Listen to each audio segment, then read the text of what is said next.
एक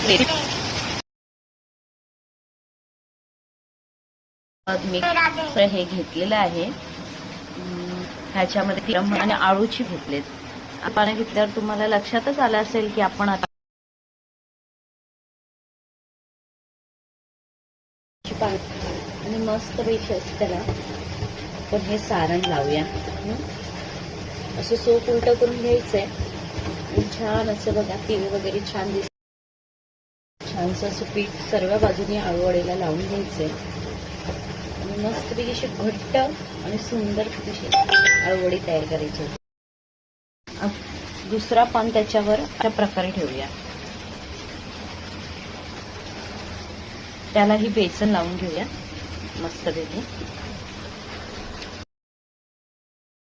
बघा तसंच ठेवलेलं आहे. तसंच उलट्या साईडने हा तिसरा पान ठेवूया. हा पान ठेवून असं एक यू सारखं मस्त त्याच्यामध्ये आपण गूळ, गरम मसाला, लाल मिरची पावडर, तीळ असं सर्व काही मिक्स करून हे पानाची वडी तयार करतो.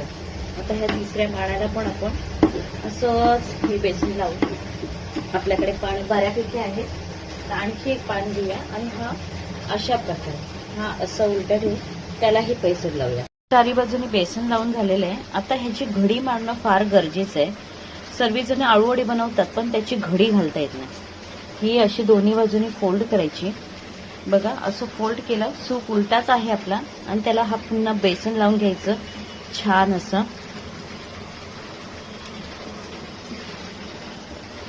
पुन्हा ह्याच्यावरती बेसन लावून घ्यायचंय छान. बघा एकसारखा बेसन हात फिरवायचा सुंदर असा.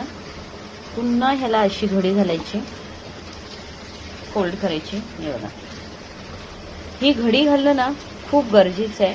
ही घडी जर तुम्ही अशी घट्ट मारलीत ना तर तुमची आडीगोडी सुटणार नाही आणि दिसायलाही मस्त छान रोल असा येईल.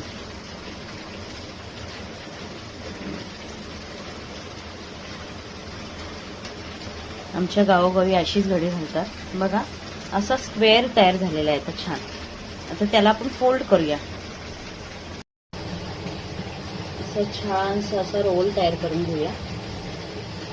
आज माझ्याकडे कॅमेरे पकडायला कोणी नाहीये त्याच्यामुळे माझीच थोडीशी धावपळ चाललेली आहे. पण ही तुम्हाला वडी अशी नक्की आवडेल का हे नक्की सांगा. बघा हा आपला मस्तपैकी रोल तयार झालाय. आता आपण त्याला बॉईल करायला ठेवूया. आपल्या पाण्याला उकळी आलेली आहे त्याच्यात आपण एक लिंबू टाकलेला आहे. चाळण ठेवले त्याच्यात आपण बनवलेली आलूवडी